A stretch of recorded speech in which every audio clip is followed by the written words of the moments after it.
Hey guys, we've got news for Global on June 1st, the Squall, Quistis, and Selfie banner. And this week, joining me to discuss it is YinToYang again. So you can say hello. Hey guys, how have you been? Pretty good. So you requested this banner when it came out in JP because you wanted the Quistis banner. Is that right? Oh, absolutely. She is my favorite character from Final Fantasy VIII. Nice, nice. Well, she is here now for Global. We've also got some upgrades for Squall as well, which is kind of nice, and I guess indirectly buffs Questus as well, because it's his leader skill that I got upgraded. But we'll get into that in 1 second. So his banner, nothing really special here, honestly speaking. It's just a pretty generic step up. He is a premium unit, and his banner is split off from Questus. So keep that in mind. If you're pulling for one, you are not pulling for the other one. Yeah. And real quick, you mentioned to me a second ago, Yen, that in his banner, I guess the perk for this Squall step up is in the exchange shop. This is kind of funny. They are just giving away Lion, the Neovisions unit. So what do you think about this, Yen? I find it interesting on two fronts because it's the first time we're getting a Neovision within the exchange shop for a premium unit, and at the same time, it's a unit that would benefit him because she's the primary light breaker outside of Kuja. Mm-hmm. Yeah, but it's just kind of strange. Like, it seems like they just so do not value Lion as a unit, which makes sense because I don't think Lion's that great either, honestly speaking. That they're just giving her away. Like, I would have so much rather if they realized this unit is just so low quality to buff the unit instead of just like, okay, we realize the value is very low. We'll just give it away as a free perk on a banner. Like, why not fix the unit instead? That's true.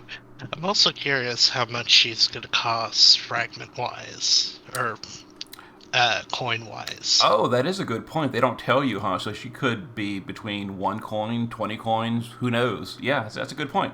I don't know that. Interesting. We'll have to see on Thursday. But back to the actual banner. So there's that. So as I mentioned, Squall, real quick, we'll jump down here to his leader skill. He is getting a global upgrade. His leader skill is the usual premium leader skill in JP, 500 attack and magic, 200 defense and spirit. On global, it is bumped to 600% attack and magic for Final Fantasy VIII units or light category units. So this is a pretty nice upgrade, don't you think, Yin? Oh, absolutely, because there's quite a few light units that will benefit from this. Mm-hmm. So like Knights of Grandshout, the near units are the big ones I can think of. Surge can see Surge's modifiers are pretty low. He might not be great even with this, but maybe, maybe. Um, Uh, Another old one would be old school Furion Neovision. oh, I don't think this is going to save Furion. I think he's going to need a whole lot more than this. A whole lot more than this. But that is true. That is true, though. But and also, go ahead. Yuna, and Yuna, of course. Unfortunately for Yuna, it's only 200 defense or spirit, and that's her scaling stat. Yeah, the spirit scaling evokers and the defense scaling DPS like Jekt, they get really heavily penalized by the JP version leader skills because like JP just really lowers the defense and spirit value. On global at least so far, the global leader skills have been equal across the board. It's only 300%.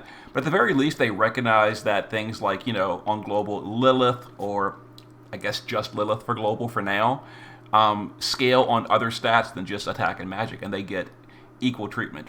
But the JP stuff, they just don't care about defense and spirit scalers like Yuna, and it kind of sucks. Yeah, it does, now that I think about it. Mm-hmm.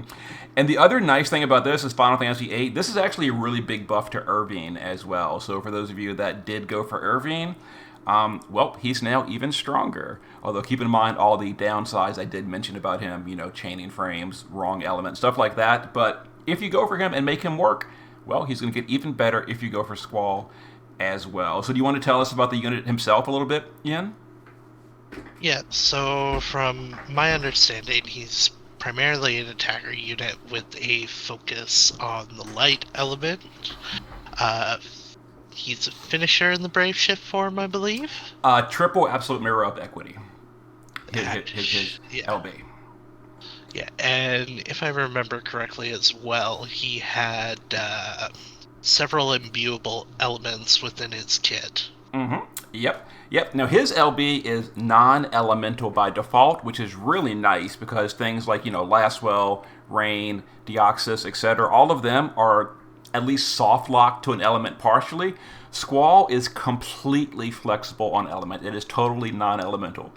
Now, the catch is in JP, his damage was a little lower than the rest of the premiums. I guess that's kind of the way to balance it out. He's not locked, but he did have a lower, he has lower attack power. His modifiers are the same, but his attack power was lower than the rest of them. But just some quick global calculations. I updated his leader skill to 600, and with an extra 100% leader skill, which is with his base stat and then a good card, that's something like 800 or 900 more attack power on global. So that actually brings him slightly higher than Rain on his own element, of course, with the 150 amplify. But that's a really good upgrade because without that, he would have been somewhere around Deoxys level before this global upgrade. But an extra 800 flat attack because of a higher leader skill is a really big deal. And he's going to be pretty strong on the light element. But again, he can be imbued to anything. So that's kind of nice. You could give him like Sylvie's 100% Thunder Amp, stuff like that, and he'll still hit decently hard. Although, I'm not sure why you'd put him on the Sylvie team, but you get the idea. Oh, I do, yeah. And it's pretty good. And then the near units, again, the near units, just real quick, I kind of updated them as well. Where's 2B in here? Somewhere in here. Like 2B and Dark Visions with Squall as a leader skill and 600% leader skill. That puts 2B decently high in Dark Visions. Kind of on par with Ibarra. So that's kind of nice, real nice actually. It's a nice fringe benefit from the leader skill for some of the older units. Mm-hmm. Other than that, not a ton to say about Squall. I mean, he deals damage. He's strong. He's AOE, which is really nice as well. I will mention though, and this is kind of a little bit of an irritation that I had with him in JP, is to do consistent damage. We're talking like for a trial content. He's a little awkward to use because you really want to alternate his base form and his shift form LBs. And unlike Ibarra, he doesn't have a great turn to like refill his LB. He can refill his LB gauge, but it's a non-damaging skill that refills it. So for trial content, he can definitely be made to work, but you're going to want to bring a way to fill him externally to do consistent damage per turn if you can. And if you can do that, he's really good. Yeah, like probably your best bets would be. Well, it's kind of hard to say now with the counter changes. So Oh, characters that build LB with counter like Chow don't really help as much anymore. Chow or Abigail, they're now capped at filling at most 25 LB per turn, which is really oof. That's painful. That's painful. But there's Squall. He definitely got a good. I think this is a really good global upgrade. It would have been nice to see him get something like Rain, where he can be, specifically Clash of Wills useful. But still, it's nice that they're just not ignoring him like they did for Zac. I think Zac was like a real travesty because Zac got no upgrades whatsoever. His only purpose was to buff Riku, and then the minute Zac's banner closed, the Riku nerf came in. So like Zac is just huge facepalm. So it's nice that Squall is getting treated a lot better than that. Yeah, and it does suck what happened to Zac because he's a big fan favorite among the community, and I know eight's not everyone's personal favorite, but it's nice to see 8 get some love for sure as well. Mm-hmm. And then skipping, I guess we can real quick show the vision card. It's very standard vision card. It's the light version of all the elemental premium cards: Rain, Lastwell, Deoxys, etc. Here is the light version. So very good card if you're a light category unit. This is going to be one of the best cards in the game for those units. This card is probably even better on the near units than their own personal card. So pretty good, pretty good. Absolutely. And then we get down to your favorite unit, Seed Blue Mage Quistis. So tell us about this unit, Yin. Okay, so Questus in this form is still a blue mage, but she's also an evoke damage dealer as well. And of all the units currently and upcoming to my knowledge, she is the only unit with a 35 light imperil field. Okay. As well. That is true, I believe. I will just mention, just like as a cautionary to people, I don't want to down talk your favorite unit, but just to get the information out there, I will have to say, Quistis's damage is really, really bad. And she is not getting upgraded. She is way far down the damage chart, and that's with Squall's upgraded leader skill. She is... Absolutely. Oh, yeah, she is so unfortunate in damage. I don't understand how Global is not just giving her such a simple change, like a modifier buff. It's all she would need is just boost her modifier slightly to make her just deal more damage than units from a year and a half ago. But... yeah, it doesn't help either that all blue mage skills haven't been given significant buffs as well. Because it's I mean, her highest blue mage skill is a 200x modifier. Yeah. Oh, man. It's not good. I know. She is my favorite unit for favorite character, and I do acknowledge she is not the best, but for your light team, she will be the best in peril field you got. Yep. And then her vision card, it's pretty standard. It's very similar to other vision cards of a series. 130 magic, 500 to the series only. It's got some killers on it, which is kind of strange because she is an evoker, and these don't even apply to her. But I guess it's good for other units. If you want to give this to Renoa or something, I guess. Or Adia. I don't know. This card's a little strange. I would have rather see her have some evocation stats on this to make her easier to gear, stuff like that. But, oh well. Yeah. It is one of the best moments in the game for her, for a card. I was just going to point that out. This little scene in the beginning where, you're running from the city and then Questus saves you with the machine gun, that was definitely a super cool cutscene during the game. Yeah. Oh, it's one of my favorites. It's surprisingly also a cutscene you can miss as well. Oh, that's right, huh? If you actually do the bonus thing where you kill the optional boss, you don't even see the cutscene, which is a shame because it's a cool cutscene. It's one of the best. Mm-hmm. And then we actually didn't talk about Squall's TMR and STMR. They're not really anything special. The TMR is pretty generic. It's very similar to Premium Cloud's TMR. And then the STMR is a two-handed weapon. We've seen 1,000 of them before. It's just another two-handed weapon. There you go. Same thing for Quistis. Two-handed weapon STMR. Good for her. No one else is really going to use it. And then her clothing is kind of, it's okay. It's low magic, but it does have double hand on it. So I don't know. It's not the worst, but not great either. Yeah, it's a good beginner TMR. Mm-hmm.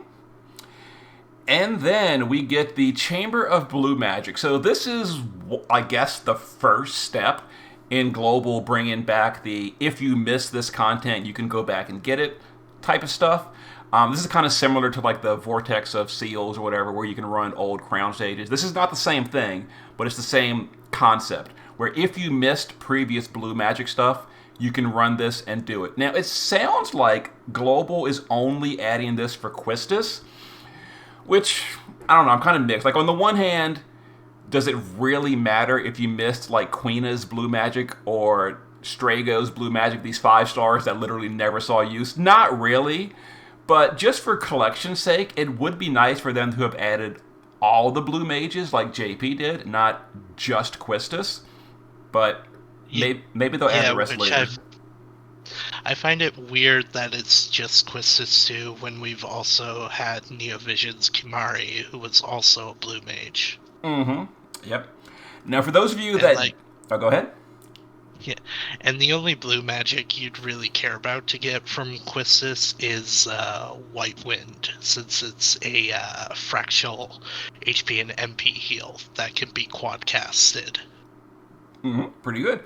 Now, for those of you that did the old 7-star Quistis fight, like 2 or 3 years ago when she came out with the 5-star Squall, it's the same blue magic. You won't have to go and rerun the stages, but for those of you that missed the original Quistis' blue magic, you can now go to a permanent vortex and unlock it, and it'll unlock it for both the 5-star and the new Quistis as well. Also, keep in mind, for some strange reason, it's not opening until Friday. I don't know why they're delaying it an extra day, but Thursday it won't be there. It opens the day after. So if you go and pull Quistis on Thursday, you can't use that blue magic until Friday if you don't have it already. One day. Oh well. Strange. And then the other thing is ability upgrades for Laguna. And I was kind of worried if they were going to skip this or not. Looks like they're not going to. So his upgrades are actually pretty nice. It changes his SLB to be an 88% defense and spirit break. Also some big light and water imperils. And then his Magnus becomes 89 defense, 89 spirit, with 145 to fire, light, dark, and 160 to water. So grand total, he's 89 defense and spirit, 160 water in peril, 150 light in peril on the SLB, and then 145 to fire and dark. So he has like a pretty multifunctional breaker after this, which is pretty nice. Absolutely, and it benefits with the Final Fantasy VIII leader skills since he covers the elements of most of the units in the game. He's got light for Squall, dark for Renoa and Adia, water for himself and Irvine. Mm-hmm. And for those of you that... Go ahead. He just benefits his whole entire category of Final Fantasy VIII. Mm-hmm. And for those of you that are curious, this new ability, Full Metal Shot, is just a Bolt and Strike chain. So you can support chain Bolt and Strike now as well, which is kind of nice. Definitely one of the most popular families. And now to get those upgrades, we have to do these EX stages. So this one is again locked to Final Fantasy VIII units only. You cannot take off-realm units. It's against the Ruby Dragon. And by memory, this one was again sort of tricky in JP. Not like a super pushover, but it wasn't too hard. I do remember in JP that I did have the premium Squall to kind of like carry the fight with a good leader skill, good damage. If you don't have Squall, it'll definitely probably be trickier. In JP, you could not take a friend. Same thing for the Renoa Crown fight. In JP, you could not take friends to these battles. That's what made them very hard. Now, Global nerfed the Renoa fight, where you can take a friend, which kind of makes it simple. Do you think they're going to nerf this one as well, Yin, to take a friend, to allow you to take a friend, or are they going to keep it the way it's intended, no friends allowed? Well, for me personally, I don't think it matters because, like, my only friends on the game who have Final Fantasy VIII units equipped are you. I actually do have my Renoa set currently in slot 2, specifically for that crown fight. Yeah. So, yeah, I think even if you can bring a friend, it'll still be tricky because the hardest part with a Final Fantasy VIII focus team is there's no real dedicated tank on the team. Even the closest thing we got is Kairos and Ward. Mm-hmm. Yep. Definitely. So thankfully they can do mitigation. Oh my god. I just realized talking about mitigation, I was going to say use Selfie. I actually forgot Selfie is... I was going to wait till like Selfie's standalone news banner, but I forgot they stuck her on this banner. So to change gears briefly, let's go back to the units. Selfie is getting upgraded Neovision's Awakening, and hers is actually pretty good. Did they upgrade... They did. They upgraded the ST Mar. Okay, so we'll talk about that in a second. But Selfie is getting upgraded. She's an SLB unit, and she's okay as a mage, but she's actually really good for Final Fantasy VIII. So for those of you that don't pull the new Squall and all, she's probably going to be one of your better options for the Final Fantasy VIII lock stuff, and you can UOC her. And if you're even desperate, you can UOC multiple copies and even run like duplicates. You can take duplicates to these EX stages. So you can make 2 copies of EX3 Selfie if you wanted to blow a bunch of UOC, or if you just happen to have 14 copies laying around. And she's good. She's good. Her damage is actually pretty strong. Really good. Mm-hmm. But then the biggest thing is the STMR. It looks like Global is upgrading it, although it doesn't. Yeah, here it is. So boost equipment magic by 100%. So this is our first on Global, our first source of 100% true dual wield magic in a materia form. So that is great. Great. I have so many copies of Love for Trabia that it's. Now, I'm going to be real happy. So here's the thing also. Now, in JP, you can stack this. This is not saying unstackable. I think at the current time on Global, you cannot stack it. There's no unstackable tag on here, so I guess they're taking away that restriction and allowing us to stack this on Global because we don't have the other sources of the JP 100% true dual wield. Like JP's Ling materia is 100% true dual wield for mages. Global doesn't have that. So I guess they're making this stackable so that we could just, use 2 copies of this on, for example, Dark Rain or something. Yeah, and it's a good STMR from the get-go, even before it got the boost. Mm-hmm. And now it's even better. But yeah, she is a mage, healer, buffer, like Selfie does all kinds. She's really good. Really good. Now, okay, here's something else too. In JP, when they gave her Neovision's Awakening, JP introduced a bug that made her multicast not work with her in Trust. They later fixed that bug about 2 weeks later, and now it does work properly on JP again. Do you think Global is going to just copy-paste the bug to where they break her on Thursday and then fix it later? Do you think they're going to fix the bug in advance where we never get it in the first place? Or do you think they're going to break her on Thursday and then just ignore it and keep her that way forever? Well, I really hope they fix it off the bat because she definitely needs it if she's going to be useful for the content that we need her for. Mm-hmm. So we will see on Thursday how Global handles the bug that JP introduced. Hopefully, like you said, hopefully they just fix it on day one and we never get the bug in the first place.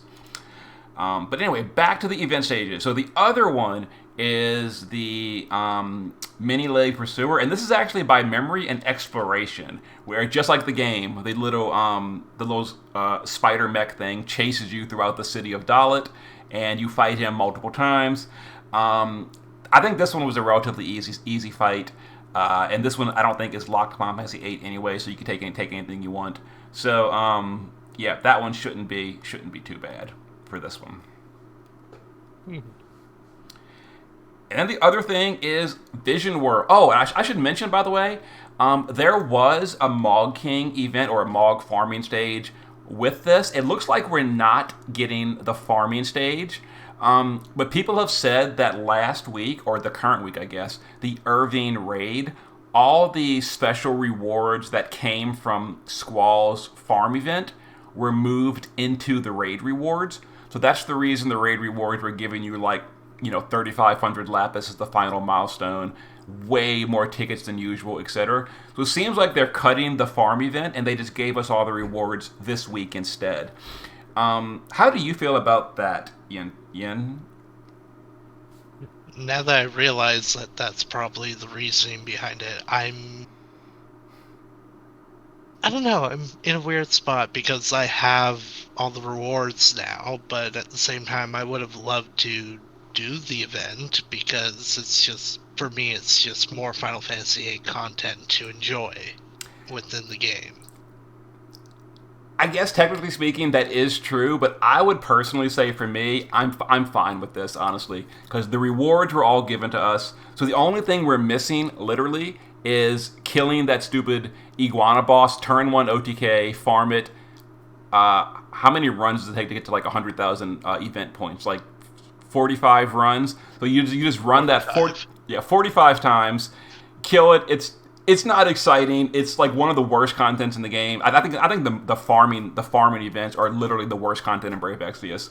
So the fact that they just cut the farming content and gave us the rewards, I'm fine with it, honestly. Like, yes, it's technically speaking cut content, but that's bad content anyway. I don't mind them cutting that. I don't want them cutting like, EX stages or trials and that kind of stuff. But cutting a farming stage, sure, cut all that you want. Yeah, I'm fine. I'd be more content with a farming stage cut off than, say, another story event. Mm-hmm. Yeah. Story events, they actually that's real content that has a story to it. Those I don't want cut. But we are getting the Vision World. So this is Final Fantasy VIII Vision World. It is shared rank 1 from the looks of it. This event settings allow multiple players to achieve the highest score possible. So if you get a perfect score on all the bosses, you get 10k lapis, a bunch of rewards, etc. For some reason, I'm not sure why they're doing this. They're going back to staggered release dates. I really enjoyed, like, for a long time, Global was doing everything open on day 1. Now they're going back to the stupid delay it. And this is so frustrating, too, because this is the worst kind of event to do that on, because this is the farming event, and you really want to be farming the final boss, Ultima Weapon, for the most efficient drops. Meaning, if you want to be efficient, you can't even start farming until day 3, because the good stage is not available to farm. That kind of sucks. Like, I don't know why they're like backpedaling on this. Yeah, it's weird because it would just be faster to have everything available off the bat, so that way we can focus farm on Ultimate Weapon and then just farm the stragglers for whatever remaining medals we need instead of relying on the RNG of whatever Ultima drops. Mm-hmm. And then as far as the event that we're going to be farming is these 5 items. Griever is being upgraded. It's decent, 50% LB damage, 71 attack power. That's pretty good. It's not quite as good as Pain's STMR, but if you don't have Pain, still pretty good. And it has Machine Killer on it. It's nice. It's pretty nice. Yeah, it's a good budget version of her STMR. Mm-hmm. And then Selfie's dress is 72 magic and 50% magical true dual wield. Again, not as good as Clash of Wills gear, but if you're struggling to cap true dual wield or you don't have any Clash of Wills gear, left over for this unit, still good. Mm-hmm.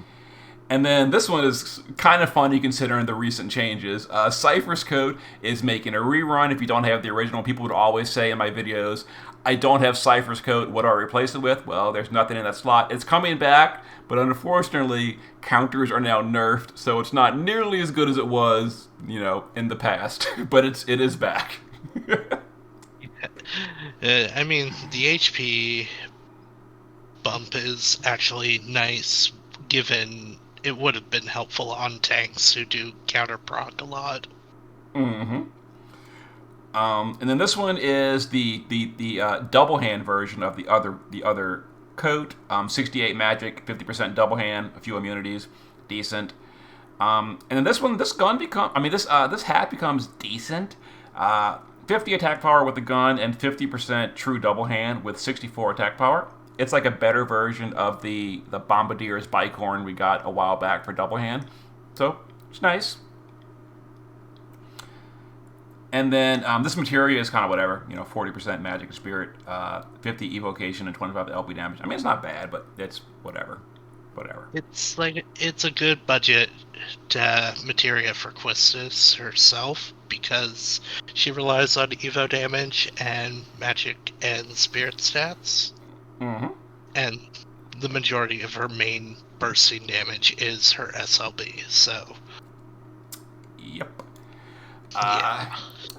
So that's pretty much it for the news for the week. So when you do your polls, Yen, out of curiosity, so because it's a split banner, I already know you're going for Quistis. Are you going for Squall as well on his own standalone banner, or is it just Quistis and walk away?